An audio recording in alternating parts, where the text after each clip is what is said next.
어떻게 그런 자산을 좀 모으시게 되신 건가요? 부동산 투자만 했습니다. 서울에 있는 건물을 살 수 있는 정도 두 가지 결론을 도출해냈습니다. 어떤 건가요?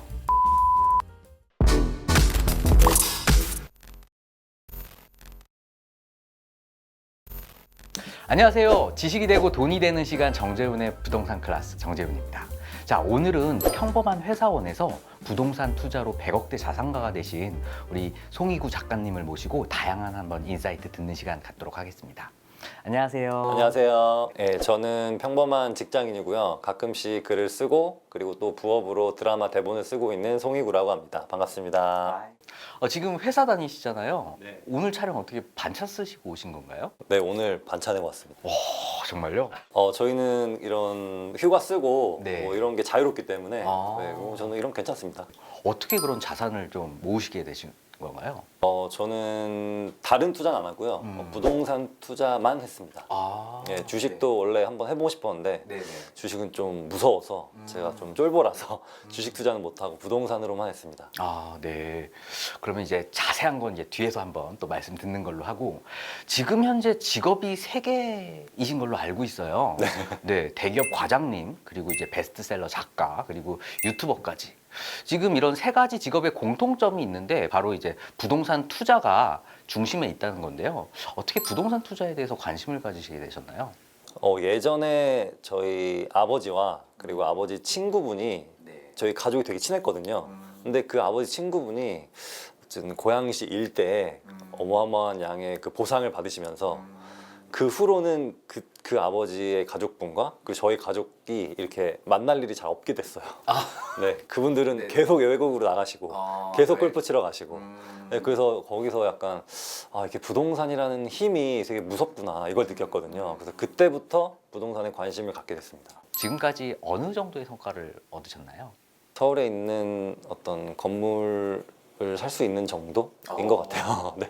서울에 있는 건물이면 적은 돈이 아니죠? 뭐 여의도에 있는 어떤 네. 대형 빌딩은 아니고요. 그래도 좀 한 5, 6층짜리 되는 거. 네네, 멋지십니다. 자, 이미 경제적 자유를 얻으신 거라고 좀 이해를 하면 될 것 같아요. 진짜 경제적 자유 이루신 거 맞아요? 저는 그렇다고 볼 수 있는데요. 네네. 그 경제적 자유도 어떤 이런 난이도, 강도 이런 게 있는 것 같은데 저는 아직 벌써 제가 무슨 자유를 잃었다 하면은 좀 느슨해질 것 같아서 그렇게 생각하진 않고 있습니다. 네네. 한국에서 이제 유명인인지 아닌지 가늠해 볼 수 있는 척도는 이제 네이버에 물어보면 된다고 하거든요. 검색창에 이제 작가님 이름을 한번 쳐보니까 프로필이 바로 이렇게 뜨더라고요. 지금 혹시 인기를 실감하고 계시나요? 저도 뭐 잘은 모르지만 가끔씩 길거리에서 이렇게 아는 분들이 인사를 해주시더라고요. 네, 그래서 그런 거에 너무 저도 감사하게 생각하고 있습니다. 지금 제목이 서울 자가의 대기업 다니는 김 부장 이야기라는 하이퍼 리얼리즘 소설책인데요. 한 달 만에 개인 블로그 조회수가 200만이고 커뮤니티 조회수 1000만을 돌파했다고 해요. 이후에 이제 드라마의 웹툰 계약까지 하셨다고 들었거든요. 네, 그래서 지금 올해 여름에 어떤 N 플랫폼에서 뭔지 그- 알겠다. 네. 거기서 웹툰으로 나올 예정이고요. 그리고 올 여름에 캐스팅 아마 들어갈 겁니다. 네. 아이고, 축하드립니다, 미리. 자, 그리고 또 최근에 한 권의 책이 또 더 나왔어요. 제목이 이제 나의 돈 많은 고등학교 친구. 전작의 이제 김 부장 시리즈랑은 어떻게 다른 건가요? 김부장 시리즈는 어떤 사실은 부동산과 회사를 소재로 한 인간에 대한 그런 어떤 컨텐츠거든요. 네. 근데 나의 돈 많은 고등학교 친구는 정말 어떻게 부자가 되어가는지 어떻게 살아야 성공할 수 있는지 그런 거에 대한 어떤 아빠가 그리고 자식들과 친구들한테 그렇게 좋은 얘기를 해주는 그런 내용입니다. 자, 뭐 이 정도 인기면 이제 직장을 그만둘 법도 한 것 같은데요. 그만두실 생각은 혹시 안 하셨나요? 회사에서 뭐 눈치 같은 건 안 주시던가요? 그런 건 없었고 오히려 그 사내 그 사보에 오히려 인터뷰를 해가지고 뭐 출판도 하고 네. 뭐 이것저것 하는 거를 오히려 더 이렇게 좋게 봐주셨더라고요. 네. 네, 그리고 회사도 또 뭐 그만둘까 이런 생각도 했는데 제 근간이 또 어떻게 보면 직장 생활이고 네네. 또 이 직장 생활이 없으면 제 루틴이 좀 무너질 것 같다는 어떤 두려움이 있어서 네, 그만두지 않고 있습니다. 그럼 잠깐 그 회사 자랑하는 시간 한번 드리겠습니다. 회장님 사랑합니다. 타운으로 이제 잘 나가시는 이유가 있으시네요. 네. 자, 지금은 이제 아예 본인 유튜브 채널을 통해서 꾸준히 부동산 투자 노하우를 공유해 주시고 계시거든요. 이제 부동산 투자는 언제 처음 시작하신 건가요? 2010년에 처음 시작했어요. 그때는 네. 되게 좀 하락장이었거든요. 음. 근데 당시에 네. 음마 아파트가 네네. 한 10억이었는데 네. 2013년도에 음마 아파트가 7억까지 내려갔어요. 아, 네, 네네. 그때 당시 이제 부동산은 끝났다. 막 분위기가 끝났다. 정말 안 좋았는데 네네. 그때도 저는 그래도 부동산에 힘을 믿고 계속 하려고 했던 것 같아요. 아, 그래서 오히려 저는 그 안 좋을 때 시작한 게 더 좋았던 것 같아요. 오히려 너무 상승장일 때 하다 보면은 좀 더 네네. 조급하게 할 수 있는데 네네. 이게 좀 하락장일 때 하다 보니까 좀 마음도 느긋했고 항상 이 부동산 투자라는 것은 더 버는 것보다 잃지 않는 것에 집중해야 된다는 것을 좀 처음부터 알고 시작했던 것 같아요.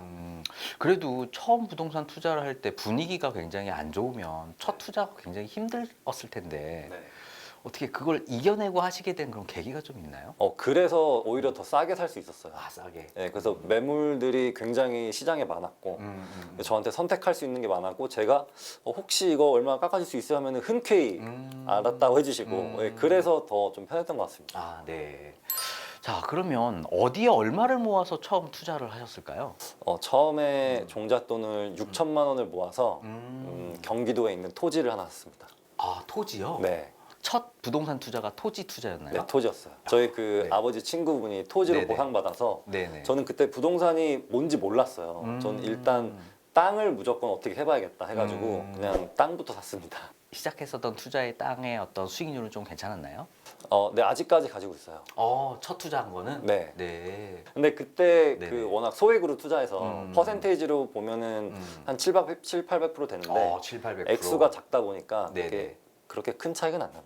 그 사회 초년생이 2년 만에 종잣돈 6천만 원을 모으셨다고 말씀을 하셨는데 이게 현실적으로 굉장히 어려운 일일 수 있거든요. 네, 어떻게 좀 모으셨을까요? 저는 아르바이트를 했어요. 네. 돈을 벌기 위해서 아르바이트를 한 건 아니고요. 돈을 안 쓰기 위해서 아르바이트를 했습니다. 그리고 또 제가 네네. 지하철을 첫 차를 탄 이유도 그 첫 차 타면은 얼마 할인이 되거든요. 네, 그래서 음. 그거를 좀 더 모으기 위해서 첫 차를 타기 시작한 거예요. 그렇게 그 푼돈까지 아끼셨다는 거죠? 네. 그리고 또 대단하시네요. 점심은 항상 그 네. 무슨 한솥 도시락이라는 거기만 먹었어요. 아, 그래서 항상 네. 2,900원으로 항상 맞아요. 점심 그거만 먹고 네, 네. 네, 그리고 좀 배고프면은 누가 네. 옆에 남기고 간 것도 좀 먹고 막 그런 적도 있습니다. 이게 부자가 더 한다라는 그런 생각이 조금 드는데요. 그래서 요즘은 바나나를 하나 사서 네. 그걸 먹고 그리고 집에서 방울토마토 타오거든요. 그게 다 하면 한 3,000원 정도밖에 안 돼요. 그래서 요즘에도 3,000원으로 해결하고 있어요.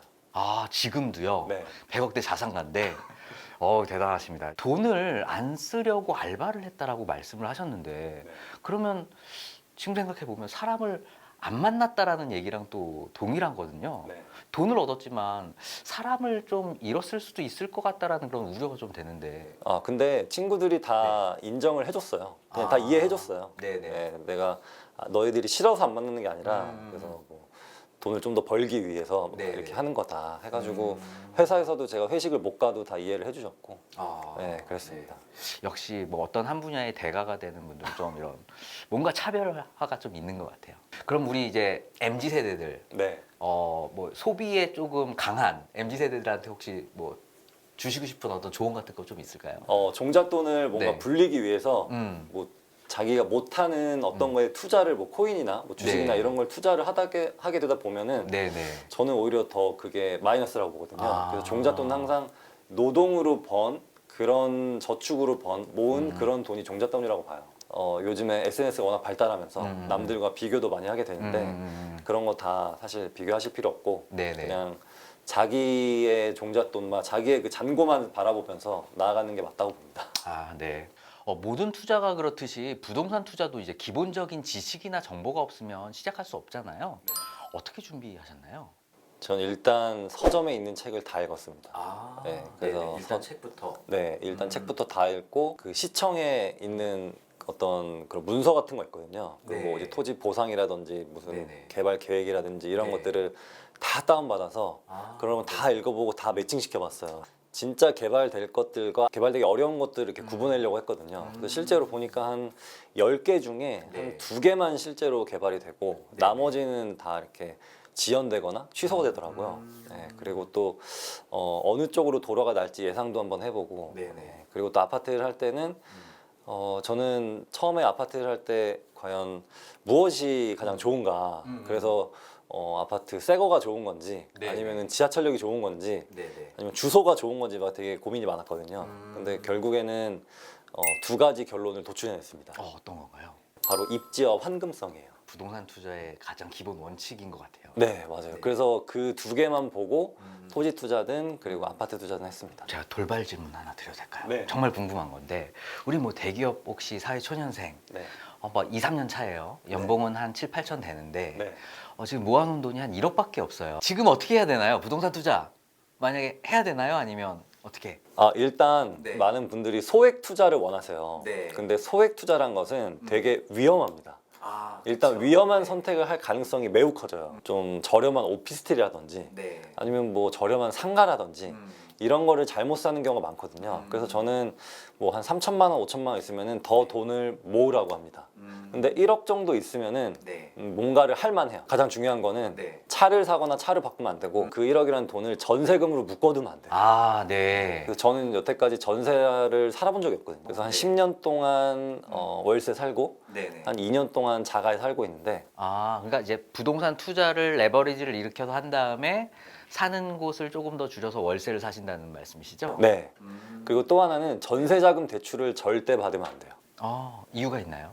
대출이라는 것은 내가 뭔가 기업에서 생산하는 거나 네. 아니면 서비스나 재화를 만들어내는 그런 거에 대출을 받거나 아니면 뭔가를 소유하기 위해서 대출을 받아야 되는데 전세는 빌리는 거잖아요. 그래서 네. 빌리는 거에 대출을 받는 거는 저는 이 돈의 원리에 맞지 않는다고 생각합니다. 감가상각 되는 것보다는 뭔가 불어날 수 있는 자산의 투자를 레버리지를 쓰라라는 말씀이시죠? 네.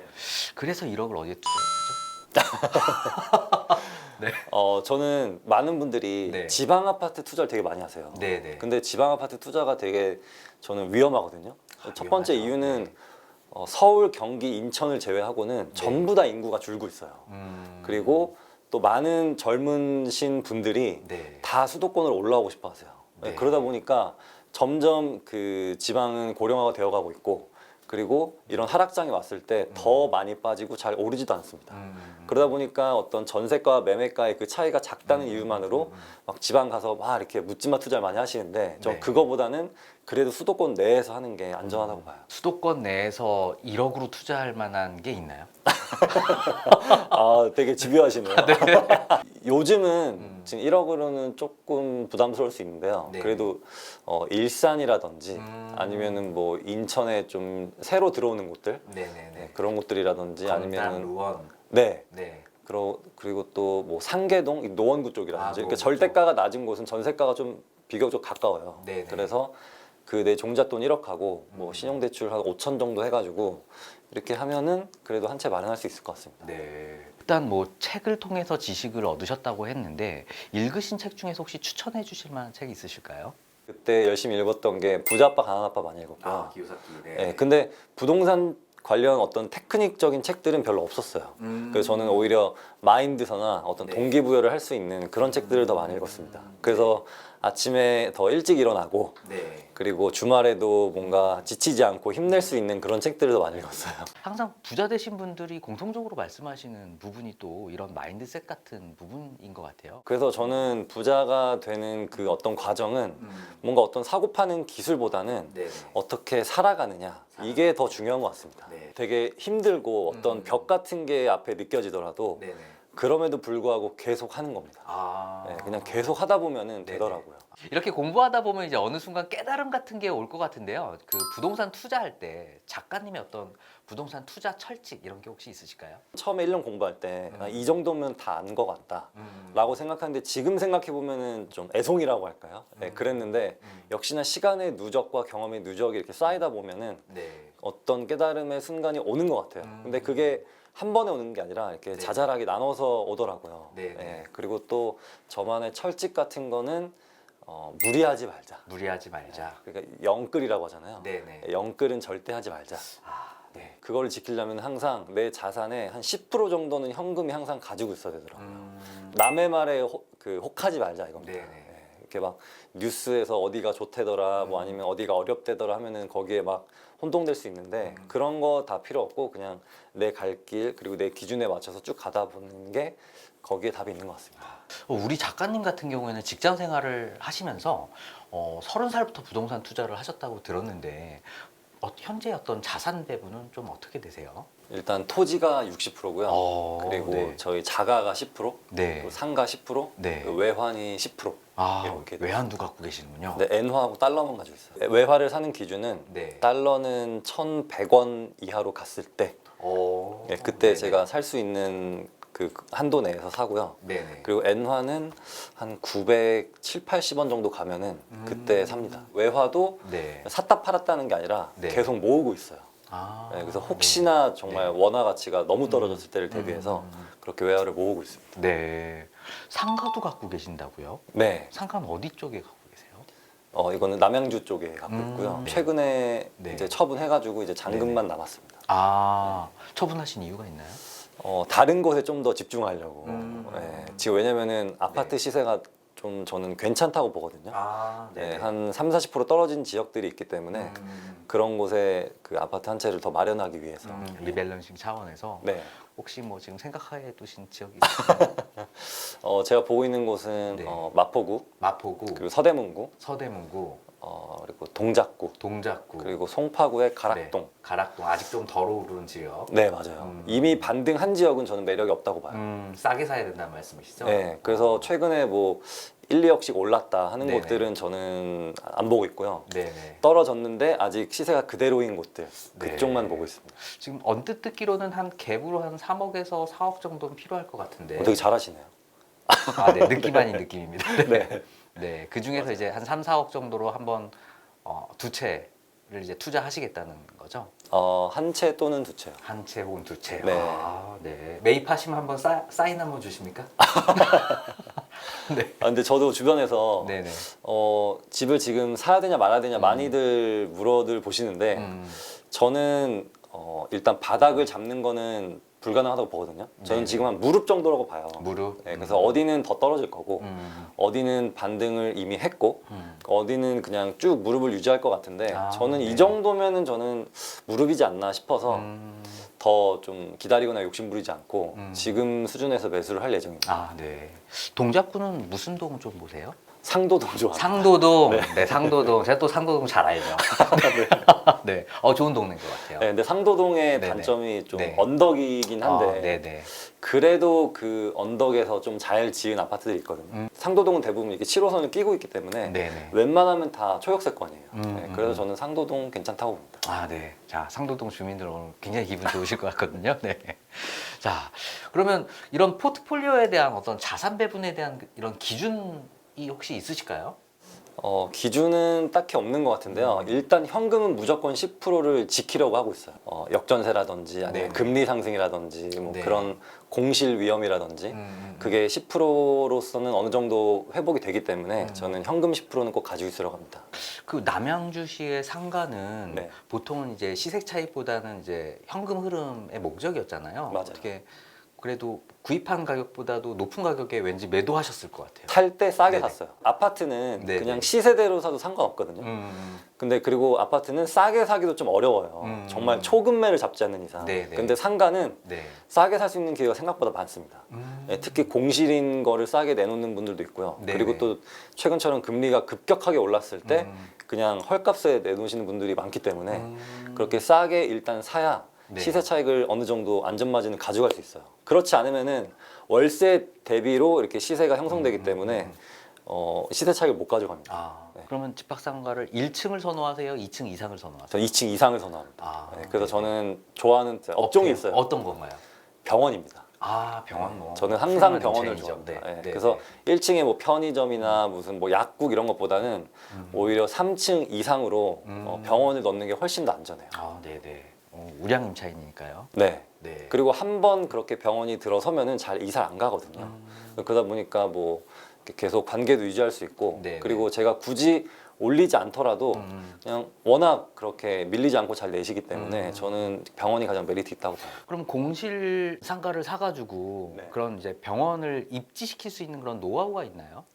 병원은 네. 일단 기본적으로 30평보단 커야 돼요. 그 분양상가 같은 경우에는 막 이렇게 20평, 10평 쪼개서 하는 경우가 많거든요. 그래서 저는 분양상가를 만약에 사게 되면 잘 사지도 않지만 네네. 만약에 분양상가를 사게 된다면은 최소 50평은 삽니다. 아. 예, 그래야 뭔가 네네. 하나 들어올 수 있거든요. 네네. 그래야 뭐 이비인후과라든지 뭐 치과라든지 소아과 이런 게 기본적으로 50평은 돼야 들어올 수가 있어요. 전용 50평이에요? 아니면 공급 50평이에요? 실면적. 실면적 50평? 네, 네. 꽤 그래서- 큰 규모인데요, 그죠? 네. 근데 그게 막 벽 세우고 막 의자 놓고 인테리어 하다 보면은 네. 우리가 막상 가는 자주 가는 그런 치과나 그런 소아과들이 네, 한 네. 50평 정도 돼요. 음. 네, 가끔씩 많은 분들이 좀 비싼 가격으로 1층에 막 10평짜리 이런 거 사시는데 네네. 이런 거 사면 사실 뭐가 들어오기가 좀 어려워요. 그렇죠. 네, 네. 그래서 저는 이렇게 비싸게 책정되어 있는 1층보다는 오히려 더 상위층을 더 좋아합니다. 그럼 50평이다 그러면 병원이다 그럼 임대료는 어느 정도 기대하세요? 아, 너무 구체적인가요? 뭐 대략 한 5, 600?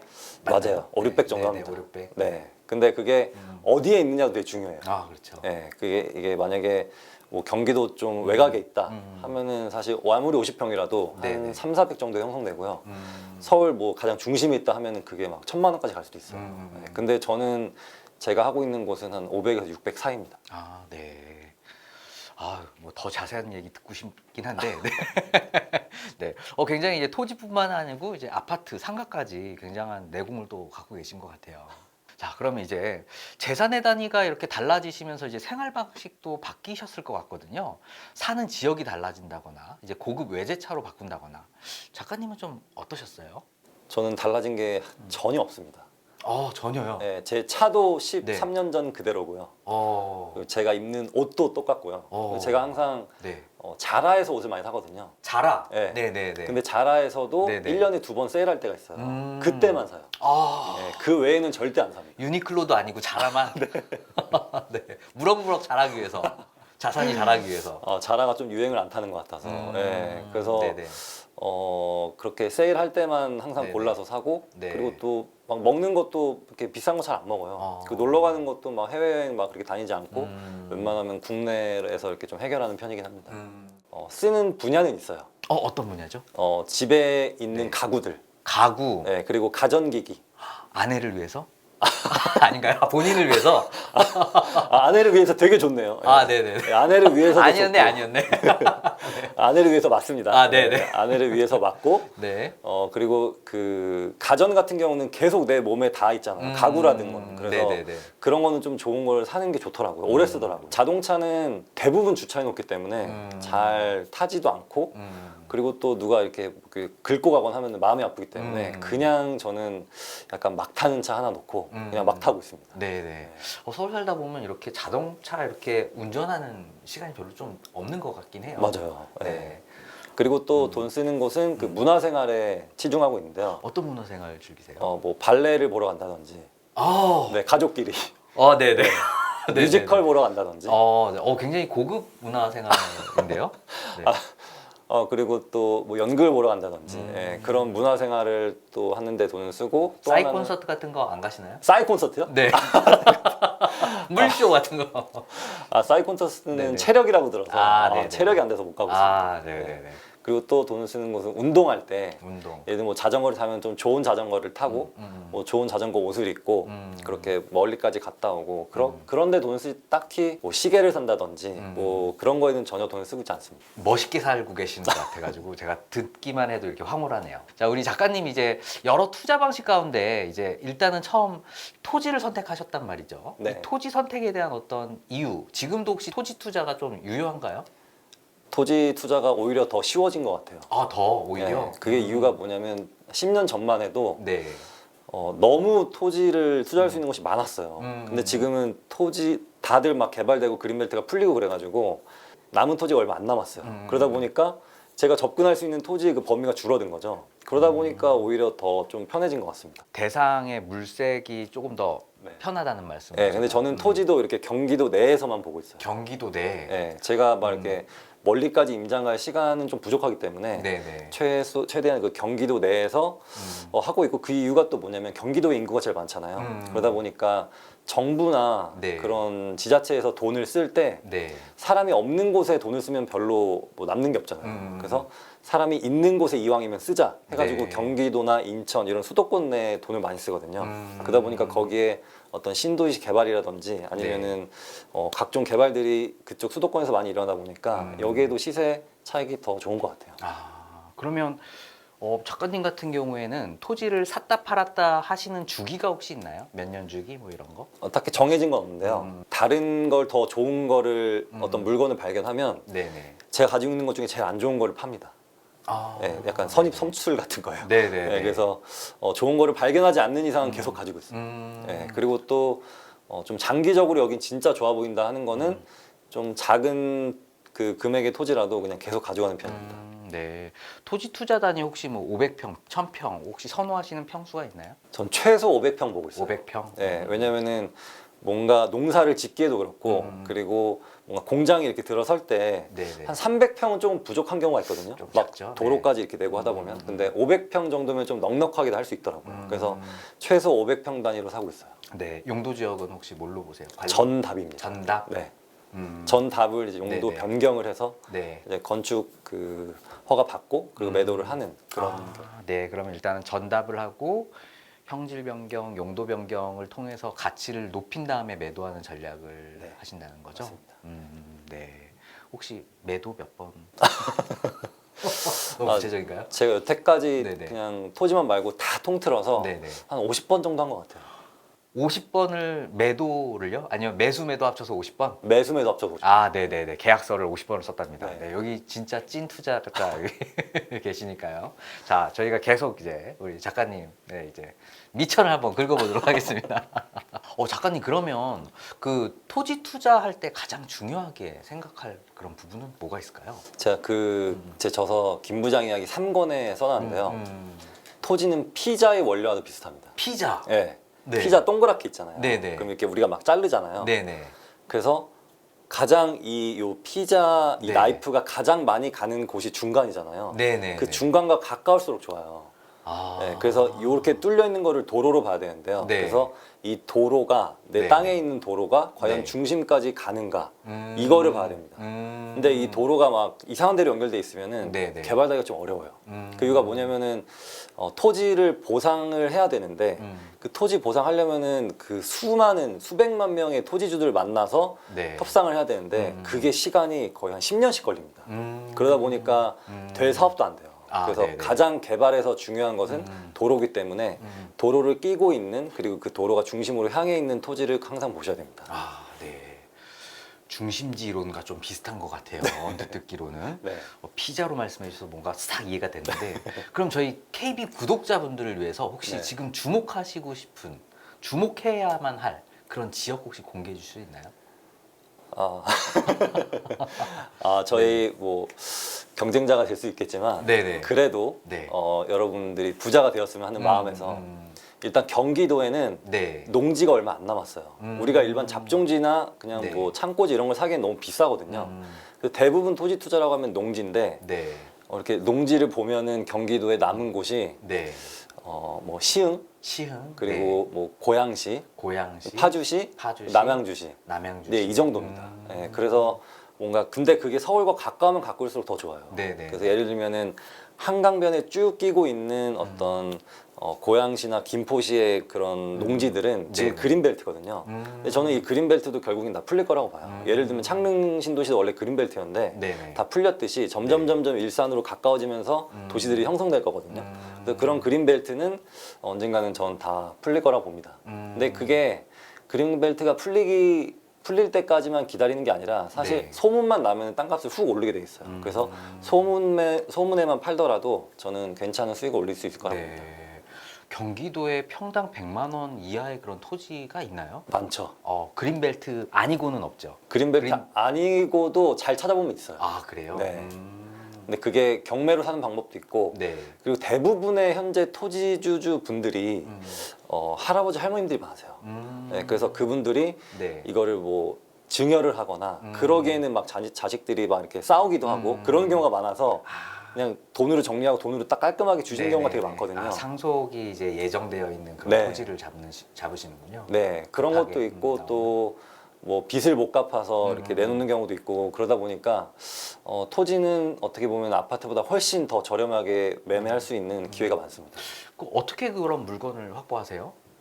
일단 많이 가봐야 돼요. 아, 임장. 네, 많이 가봐야 되고 그리고 그쪽 토지 전문으로 하는 그런 공인중개사들이 있거든요. 그 분들하고 굉장히 친해져야 됩니다. 거의 뭐 형 동생 해야 돼요. 근데 처음 만난 공인중개사분과 형 동생을 어떻게 할 수 있죠? 노하우 있나요? 많이 들어주면 됩니다. 아, 들어주면. 네, 질문을 하고 많이 들어주면 돼요. 네. 정말 힘드시죠. 최근에 어떤 땅 계약하셨어요? 이런 거 하면 막 줄줄줄 나오거든요. 특히 요즘 같은 시장이 더 그래요. 그래서 계속 들어주고 네. 뭐 그러다 보면은 막 이렇게 커피도 주세요. 커피 마셔가면서 그럼 저는 여기 꼭 사고 싶은데 뭐 물건 있느냐 하다 보면은 하나씩 꺼내시죠. 네. 근데 거기서도 능력이 있으신 분과 그리고 전혀 이 중개에 관심이 없으신 분들도 있어요. 근데 이분들은 좀 어렵고 그래도 좀 열의가 있으신 분들하고 친분을 맺어두는 게 좋아요. 이 토지 굉장히 매력적인데 더 듣고 싶은데요. 네.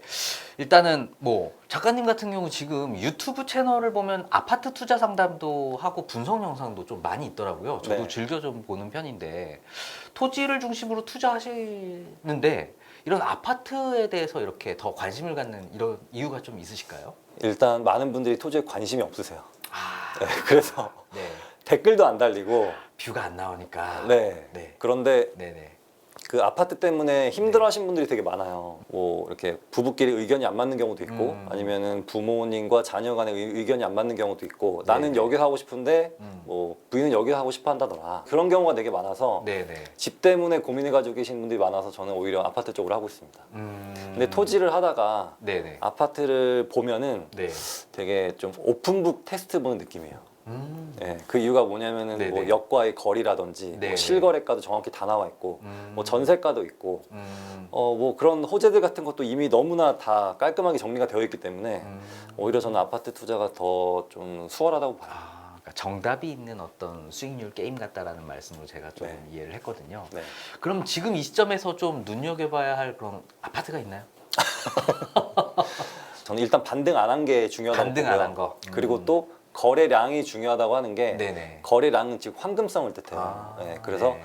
만약에 내가 보고 있는 아파트가 좀 저렴한데 막 1년째 거래가 없다 하면은 내가 나중에 팔 때도 시세를 제대로 못 받고 팔아요. 네, 그래서 네네. 거래가 어느 정도 한 달에 한두 건은 있는 곳을 보셔야 내가 나중에 팔 때도 원할 때 팔 수 있습니다. 그래서 많은 분들이 그 아파트는 내놓으면 다 팔릴 거라 생각하는데 안 팔리는 아파트 정말 많거든요. 아, 네, 그렇죠. 네, 그래서 항상 살 때도 잘 팔리는 아파트를 일단 염두에 두고 사셔야 합니다. 알겠습니다. 자, 그러면 우리 지금 작가님 이제 어떤 상담을 좀 많이 진행하신다고 하니까 즉흥적으로 이제 부동산 밸런스 게임을 한번 해보도록 하겠습니다. 자, 첫 번째 질문 한번 들어가 볼게요. 자, 초역세권 구축 아니면 애매한 역세권 신축. 하나, 둘, 네. 저는 어렵나요? 네. 애매한 역세권 신축하겠습니다. 애매한 역세권 신축. 결국에는 입지보다는 조금 덜 입지스러운 신축이 더 낫다라는 말씀이시죠? 만약에 이게 네. 비역세권 신축이면은 네네네. 탈락인데 애매한 네네. 역세권 애매한 신축은 역세권. 거기만의 또 어떤 상품성이 있거든요. 아. 네, 그래서 그거를 택하겠습니다. 그러면 덕은지구 신축 아시죠? 난이도 옆에. 네. 자, 덕은지구 신축 지금 들어갈 시점입니까? 아니면 거기는 패스입니까? 저는 아직이라고 봅니다. 아직. 네. 그럼 언제 들어가야 되죠? 저는 거기는 일단 공급이 다 끝나야 될 것 같아요. 그리고 그리고- 계속 추가적으로 들어갈 수 있으니까. 네, 그리고 일단 덕은지구는 그 지하철이 없거든요. 그렇죠. 네, 그래서 그 지하철이 없는 그런 어떤 불편함을 감수할 수 있을지 그래서 그 전세가가 유지가 될지 매매가가 유지가 될지 일단 좀 지켜봐야 됩니다. 왜냐면은 지금 어떤 한강변에 가까운 곳에 새로 들어온 아파트가 몇 개 없기 때문에 지금 그 시세가 유지된 건지 네. 아니면 그 입지 가치 때문에 그 땅값을 인정받아서 그 시세가 유지된 건지 네. 아직 모르거든요. 네네. 그래서 일단 조금 저는 봤으면 좋겠어요. 그럼 덕은지구의 지산을 지금 좀 많이 공급하려고 하는데 지산 어떻습니까? 완전 안 되죠. 네, 완전 안 된답니다. 여러분 들으셨죠? 네. 네. 자, 그럼 두 번째 질문 들어가겠습니다. 자, 입지가 좋고 많이 오른 아파트냐? 아니면 입지가 좀 떨어지지만 안 오른 아파트냐? 하나, 둘. 입지가 떨어지고 안 오른 아파트 되겠습니다. 역시 네.